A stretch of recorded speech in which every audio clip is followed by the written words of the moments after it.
এখন এটা 17 বছরের ছেলে অপরাধী হইতে পারে। আমরা কি জানি না এই বয়সী ছেলেরা বাবাকে জবাই করে? না, সেটা অপরাধী হইতে পারে না। একজন মা তার সন্তানকে জবাই করে, এখন আপনি কি তখন বলবেন একজন মায়ের বিরুদ্ধে এই অভিযোগ?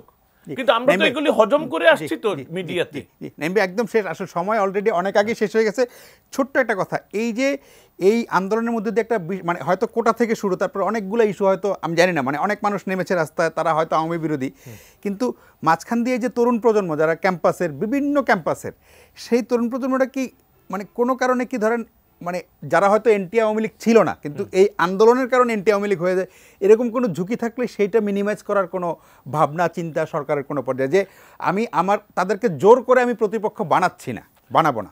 আমি অবশ্যই বলি যে প্রতিপক্ষ বানানো না, মানে সরকার বা আমি বলবো আওয়ামী লীগের দায়িত্ব হবে যারা সরকার বিরোধী রাজনীতিও করে তাকেও কনভিন্স করে, উৎসাহিত করে, তাদের ফোল্ডে তাদের সদস্য না করতে পারুক, তাদের সম্পদ মানে তাদের প্রতি সহানুভূতিশীল করার জন্য সৎভাবে চেষ্টা করা। কিন্তু আমি আবার বলি, এই আমরা ভারাক্রান্ত মনে এই অনুষ্ঠানে কথা বলছি, আমি শুধু বলার চেষ্টা করছি, অন্তত শেষ করব এই বলে যে একটি মানুষের অঙ্গহানি, একটি মানুষের মৃত্যু, প্রতিটা জিনিসের জন্যই আমরা ভারাক্রান্ত, আমরা দুঃখিত।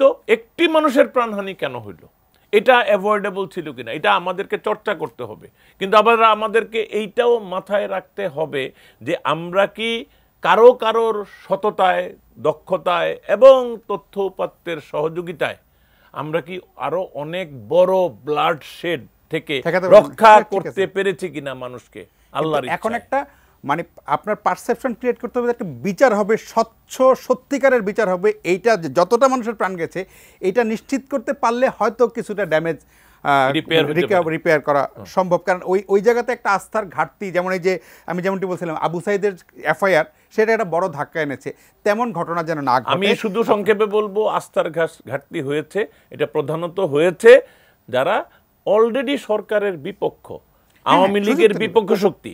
সুতরাং তাদের অনেকের আস্থা পাওয়া যাবে না, কারণ তারা তো চায় এই সরকারের পতন, তারা তো চায় এই সরকারের বিরুদ্ধে সবকিছু প্রতিষ্ঠিত হোক।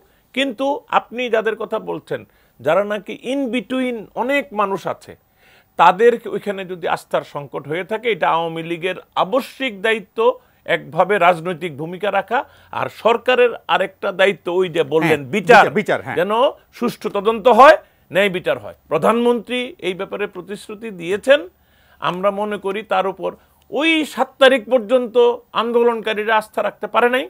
আমি মনে করি এখন সর্বসাধারণের দায়িত্ব প্রধানমন্ত্রী কি করেন তাকে যথেষ্ট মানে আমি বলবো যে রিজনেবল সময় তাকে দিয়ে একটু দেখেন।